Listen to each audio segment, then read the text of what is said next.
Good morning friends. आज हम एक बार नई वीडियो लेके फिर आपके सामने आ चुके हैं। जो टाइटल्स है आज के लेक्चर का, आज की वीडियो का, वो है space time symmetry and conservation law. तो सबसे पहले हम वर्ड सिमेट्री को देखते हैं कि सिमेट्री का जो मीन होता है वो क्या होता है।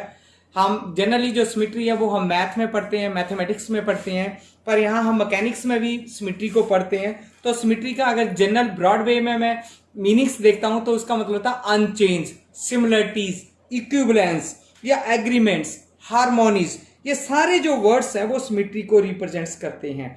तो मैं क्या बोल सकता हूं कि जो वर्ड्स है symmetry means is an agreements, similarities, unchanged, equivalence of different parts of a body to each other when compared to respect to some reference point of plane or line। चाहे वो लाइंस की बात कर ले, चाहे हम लोग वो प्लेन्स की बात कर लें। तो यहां पे हमारे पास जो सिमेट्री के जो केसेस हैं वो दो केसेस होते हैं। अगर मैं देखता हूं सिमेट्री के मेरे पास कितने केसेस होंगे, 2 केसेस होंगे। सिमेट्री के कितने केसेस हैं? 2 केसेस हैं। अब मैं एग्जांपल जो लेता हूं वो किसकी एग्जांपल ले सकता हूं? सर्कल की एग्जांपल्स ले सकता हूं। मैं किसकी एग्जांपल लेता हूं? सर्कल की एग्जांपल्स लेता हूं। जो सर्कल्स होता है हमारे पास, अगर आपने देखा होगा कि जो एवरी पॉइंट्स होते हैं उसके सर्कल के, वो है सेम प्रॉपर्टीज है उसकी। क्या प्रॉपर्टी है? हमें पता कि जब भी मैं कोई सर्कल ड्रा करता हूं, suppose I have drawn this circle here, you can see here that the every points on this vertex from the center are equidistant। एक जितना डिस्टेंस ये है उतना ही डिस्टेंस ये है, इतना डिस्टेंस ये है उतना ही डिस्टेंस ये है, उतना डिस्टेंस ये है, सेम डिस्टेंस है, सेम डिस्टेंस है। तो हम लोग क्या बोल सकते हैं कि जो हमारे पास सर्कल्स होता है उसका जो इक्यू डिस्टेंस होता है from centre of the circle है वो सेम रहता है, एक जैसा रहता है। अब सेकंड जो एग्जांपल्स हमारी है, फिर हम सर्कल की बात करते हैं कि जो सर्कल होता है हमारा, अगर उसका मैं डायमीटर देखता हूं, अगर हम डायमीटर देखते हैं, जो डायमीटर होता है वो 2 भागों में उसको डिवाइड करता है। एक अपर पार्ट्स होता है और एक लोअर पार्ट्स होता है। अगर हम अपर पार्ट्स की और लोअर पार्ट्स की बात करते हैं, देखो हमने क्या किया, डायमीटर को डिवाइड कर दिया इधर, ये एक अपर पार्ट्स है और ये दोनों क्या होंगे? सेम होंगे। जो अपर पोर्शन है 1 पोर्शन और सेकंड पोर्शन जो है ये सेंटर है इसका, तो ये सिमेट्री बन हाफ पोर्शन ये रह गया, हाफ पोर्शन ये है। तो इक्विवेलेंट्स दोनों हो गए, सेम हो गए, अनचेंज्ड हो गए, सिमिलरिटीज होगी। ऐसी बहुत सारी एग्जांपल्स है। जब आप देखते हो कि बहुत सारे हमारे जो वर्ड्स हैं इन नेचर्स क्या करते हैं, वो फ्लाई करते हैं, जो उनके फीदर्स होते हैं वो दोनों क्या करते हैं? इक्विवेलेंस शो करते हैं, इक्विवेलेंस फ्लाई करते हैं। आपने देखा होगा।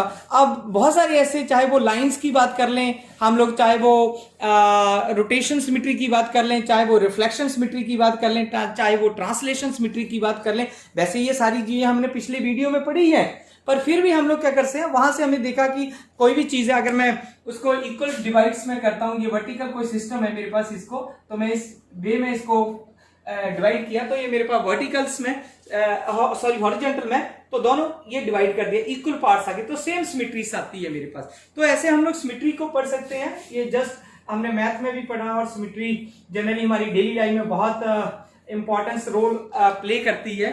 पर उसके बाद हमारे पास जो आता है, बेसिकली जो हमारा जो कंसेप्ट है सेम, वो होता है जो हमने ये पढ़ा है, स्पेस टाइम सिमेट्री जो है हमारे पास। फर्स्ट जो हमारे पास आज जो मेन टॉपिक से रहेगा वो रहेगा, फोकस होगा स्पेस टाइम सिमेट्री पे होगा, स्पेस टाइम सिमेट्री। अब देखो हम लोग कहां रहते हैं? अर्थ पे रहते हैं सारे लोग। अगर आपको याद है कि हम लोग कहां रहते हैं? अर्थ पे रहते हैं। तो अर्थ क्या बेसिकली स्पेस ही है ये सारे, ठीक है। चाहे वो स्पेस है तो उसमें हम स्पेस को क्या बोलते हैं कि जो वर्ड स्पेस है मेरा, वो उसका मतलब क्या होता है इन ब्रॉड वे में? Distance of between 2 points. जो भी स्पेस है वो, चाहे मैं इस पॉइंट से एक एग्जांपल ले लेता हूं, ये पॉइंट से ये स्पेस हो गया मेरा, इस पॉइंट से ये स्पेस हो गया मेरा, इस पॉइंट से ये स्पेस हो गया मेरे पास। चाहे वो हम प्लेन या लाइन की बात करते हैं, पर है स्पेस है पहले। अब बाद में मैं उसको प्लेन से या लाइंस बोल लेता हूं, पर पहले मेरे पास क्या बनता है? वो स्पेस बनता है। तो स्पेस मीन्स क्या होता है? हमारे पास डिस्टेंस होता है, और या डिस्टेंस बिटवीन द 2 पॉइंट्स होता है। अब स्पेस जो है बेसिकली ज्योमेट्रिक रीजन है। जैसे अभी ये मैंने बनाया, तो ये हमारा ज्योमेट्रिक रीजन है in which physical events can be occurred, ठीक है, या जिसमें फिजिकल जो फिनोमिनस है वो ऑकर्ड्स होते हैं, ज्योमेट्रिकल रिप्रेजेंटेशंस है हमारी। अब हमें क्या है, अगर मैं न्यूटन की बात करता हूं जो हमारा साइंटिस्ट था, तो उसने क्या बोला था कि जो space is an enormous largely empty box containing all material objects and in which all possible physical phenomenons occur. उसने क्या कहा था कि हमारे पास जो स्पेस होता पूरा ब्रॉड्स है, उसमें जितने भी इवेंट्स हमारे पास ऑकर होते हैं, चाहे वो एक्स, अब मैं डायमेंशन, ये मेरा देखो, अगर मैं 3 डायमेंशंस की बात करता हूं, एक्स वाई जेड, तो अगर मैं ये पॉइंट्स ले लेता हूं सपोज इस डायमेंशन के, अब ये नहीं करना कि मैंने इतना सा ले लिया, ये स्पेस की बात है, स्पेस आगे भी है, पर ये देखो ये सारा हमारा स्पेस है, यहाँ जो भी इवेंट्स ऑकर होगा, चाहे वो रेस्ट में बॉडी, चाहे मोशंस में, तो हम लोग क्या करते हैं उसको स्पेस बोलते हैं, कि इसमें जो भी बॉडीज आएगी इन सिमेट्रिकल सेम डिस्टेंस पे आएगी, तो वो हमारे पास स्पेस सिमेट्रीज बोलते हैं। अब उसके बाद हमारे पास आता है टाइम। टाइम भी हमारे पास कॉमन फैक्टर्स है। टाइम देखो, क्लॉक आपके घर में सबके है, तो वहां पे आप लोग डेली देखते हो कि क्लॉक की जो हैंड्स है, ठीक है, वो बेसिकली या वॉच है या क्लॉक है, वहां पे हम लोग क्या करते हैं, रीड करते हैं उस क्लॉक को, और रीड करने के बाद हमारे पास कोई एनी जो टाइम है वो मेजरमेंट्स होती है, हम लोग यहां से क्या करते हैं, टाइम मेजरमेंट्स करते हैं, इससे मेजरमेंट्स, टाइम मेजरमेंट्स होती है यहां से, चाहे वो क्लॉक्स है, चाहे वो आपकी वॉच है, या कोई भी और डिजिटल है, एनालॉग सिस्टम्स है। रोटेशन ऑफ अर्थ, अगर हम देखते हैं इसको कि हम कैसे इसको टाइम को पढ़ा, हमने पिछली 8th या 7th क्लास में पढ़ा कि जो रोटेशन ऑफ अर्थ होती है अबाउट इट्स ओन एक्सिस, वो can be used as a clock होती है हमारी टू मेजर दी टाइम। वहीं से हम लोग देखते हैं कि दिन और रात कैसे बनते हैं, डे और नाइट कैसे बने हैं, सीजन्स कैसे चेंज होते हैं, वो हमें वहां से पता चल जाता है जब रोटेशन ऑफ अर्थ होती है। और सिमिलरली रोटेशन ऑफ हमारा, अगर मैं स्काई की बात करता हूं, हमारे पास प्लेनेट्स हैं, वो around the sun may be also consider as the time. तो इस वे में हम लोग स्पेस टाइम जो है सिमेट्री पढ़ते हैं। अब ऐसा नहीं है कि अगर जो मेरे पास प्लेन मैंने एक्स वाई जेड यहाँ इंडिया में बनाया, सेम प्लेन हमारे पास वो वैसा ही यूएसए में भी होगा।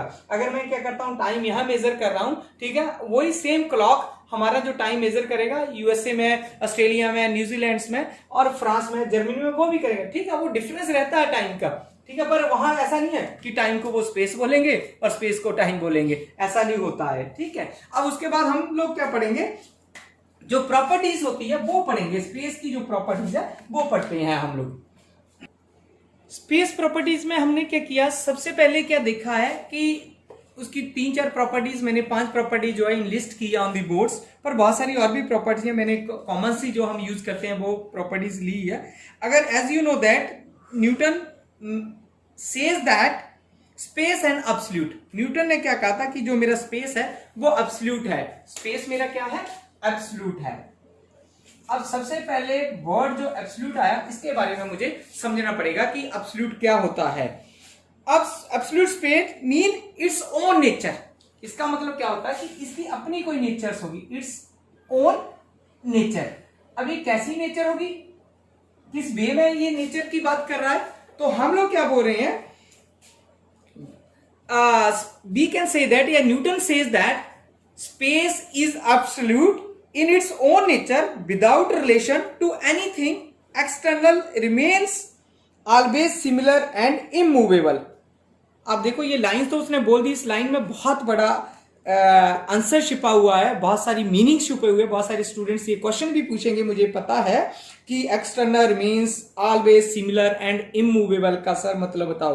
तो मैं क्या यहाँ फिर क्लियर करना चाह रहा हूं कि जो अकॉर्डिंग टू न्यूटन था, उसने क्या कहा था, स्पेस रिप्रेजेंट्स ए जायंट एम्प्टी। हमने क्या बोला इसको, जायंट एम्प्टी, जायंट होता बहुत बड़ा, जायंट एम्प्टी है ये मेरे पास स्पेस जो है, जो एब्सोल्यूट उसने बात की है कि जायंट एम्प्टीज है।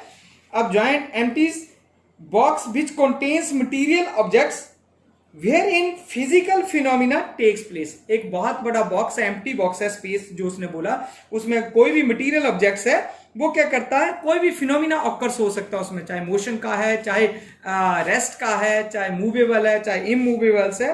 तो in other words I can say that the space is a 3-dimensional system, या 3-dimension भी बोल सकते हैं हम इसको। द 3-dimensional एक्सटेंशन मीन्स या अराउंड अस इन ए न्यूटन्स मोशनलेस एब्सोल्यूट स्पेस। तो इसको अगर न्यूटन ने जो ये बोला कि जो हमारा स्पेस जो है 3 डायमेंशन एक्सटेंशन है अराउंड इन न्यूटन्स मोशनलेस है, तो इसका मतलब जब मोशनलेस की बात हो जाती है तो हम लोग क्या बोल देते हैं कि वो चीज मेरी क्या हो जाती है, फ्लैट हो जाती है। अभी नेक्स्ट पॉइंट पे मैंने फ्लैट ही लिखा है, ठीक है, उसमें हमने क्या बोल दिया कि फ्लैट्स है हमारे पास। अब फ्लैटनेस का मतलब क्या होता है, फ्लैटनेस जो प्रॉपर्टीज है मेरी वो किसकी वजह से होती है, 2-3 पॉइंट्स है उसको मैं बोल देता हूं कि वो बेसिकली डिपेंड किस पे करती है, यूक्लिडियंस पे करती है।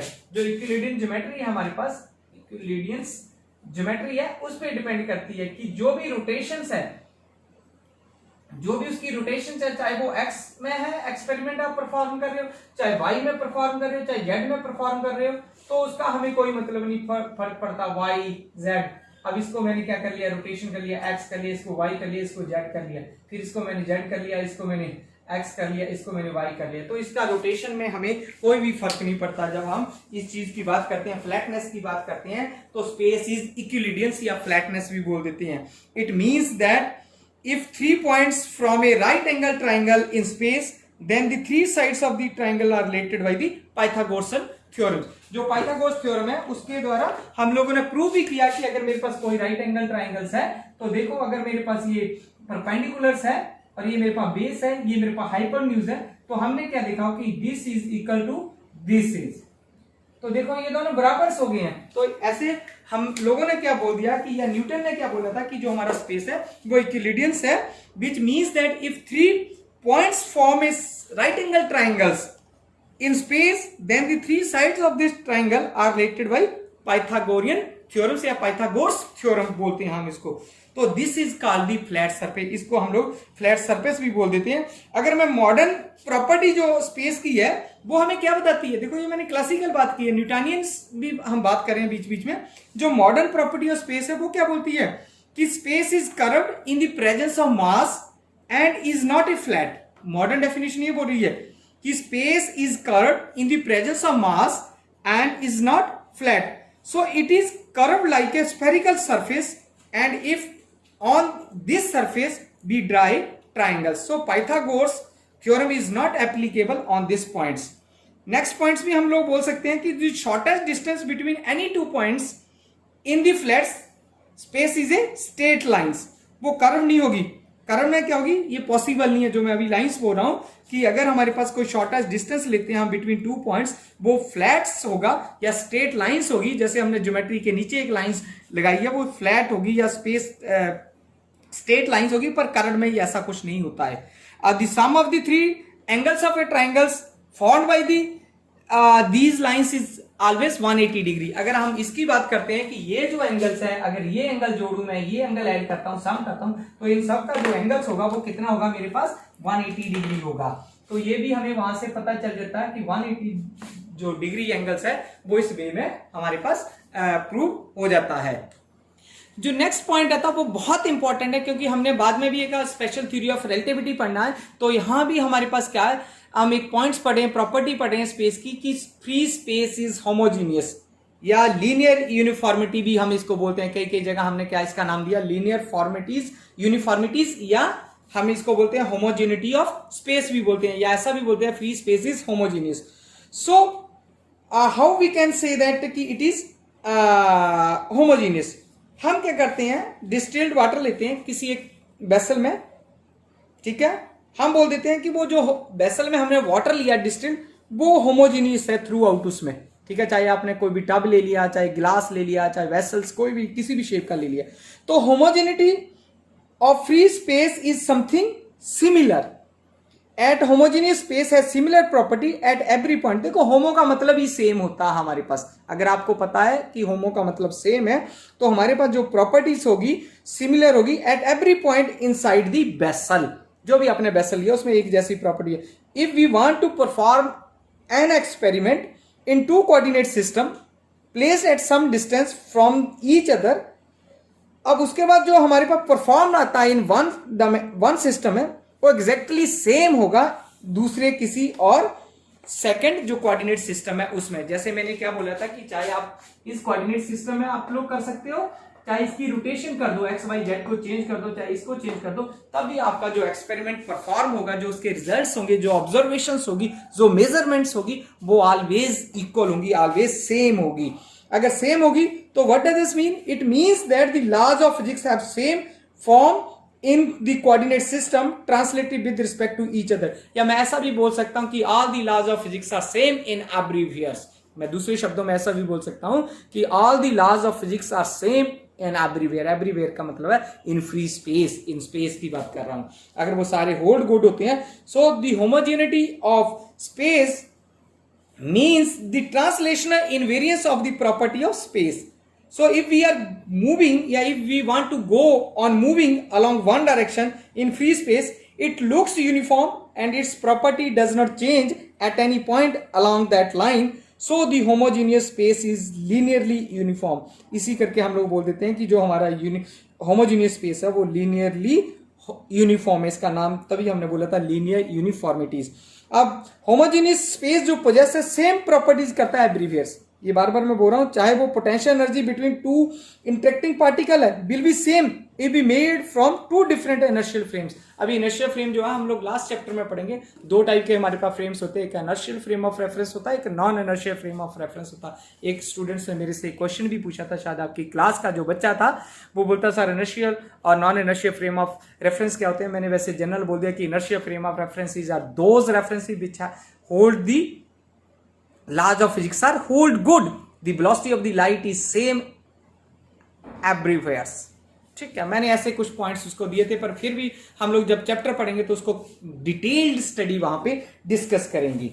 अगर डिटेल्ड स्टडी करते हैं उसकी डिस्कस, तो हम लोग ये बोल सकते हैं। तो मैं कंक्लूजन में क्या बोल सकता हूं कि हमारे पास जो होता है homogeneity of space with the linear momentum, क्योंकि हमने अभी लीनियर की बात की थी, अगर मैं linear motion in a body कर देता हूं तो वो क्या बन जाता है? लीनियर मोमेंटम बन जाता है। अगर हमने क्वांटिटी ऑफ लीनियर मोशन की बात करते हैं किसी भी बॉडी का, तो हम उस टर्म को क्या बोलते हैं? लीनियर मोमेंटम बोल देते हैं, क्योंकि लीनियर मोमेंटम हमें पता है क्या होता है? m इंटू वी होता है। ठीक है, वो हम बाद में चैप्टर में पढ़ेंगे जैसे जैसे हमारा आएगा। तो हमने सिर्फ यहाँ यही याद रखना कि कोई भी बॉडी अगर लीनियर में जाती है तो उसका लीनियर मोमेंटम से बनता है।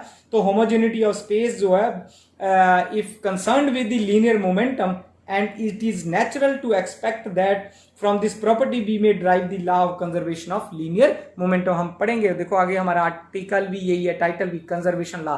तो हम यही बोलते हैं कि लीनियर जो कंजर्वेशन ऑफ मोमेंटम कैसे होता है। फिर नेक्स्ट आता है हमारे पास आइसोट्रोपी ऑफ स्पेस। अब आइसोट्रोपी देखो, आइसो का मतलब ही क्या होता है?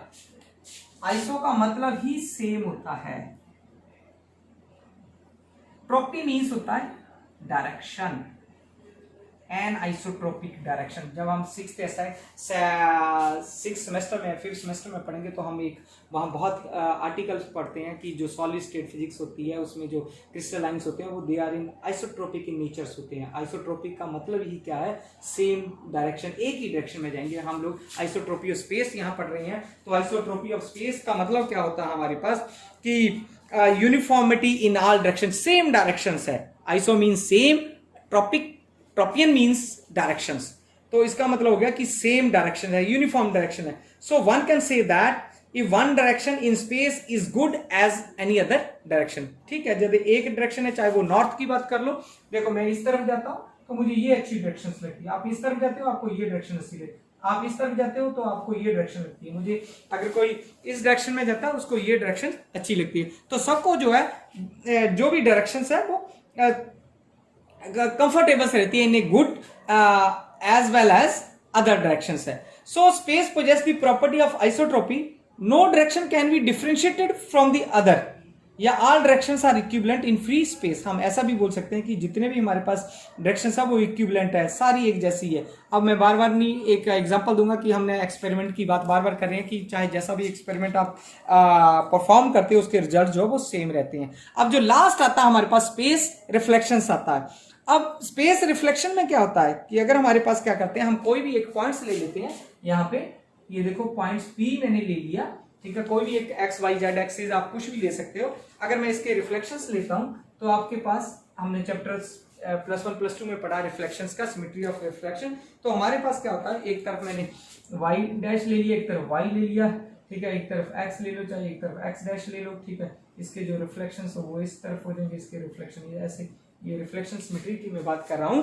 जो रिफ्लेक्शन स्पेस रिफ्लेक्शंस है, according to this property the position vector of any point p with respect to any arbitrary origin O changes sign if right-handed coordinate system is transformed into the left-handed coordinate system। अब बहुत सारे क्या करते हैं हम लोग अपने mirror में भी देखते हैं अपने आप को, या 7 को देखते हैं, तो 7 की अगर सिमेट्री ऐसे है तो दूसरी सिमेट्री कैसे आ जाएगी, रिफ्लेक्शन में इस वे में आ जाएगी। तो ऐसे ही हम लोग स्पेस रिफ्लेक्शन की भी बात कर सकते हैं कि स्पेस रिफ्लेक्शन में भी सेम ऐसे ही होता है।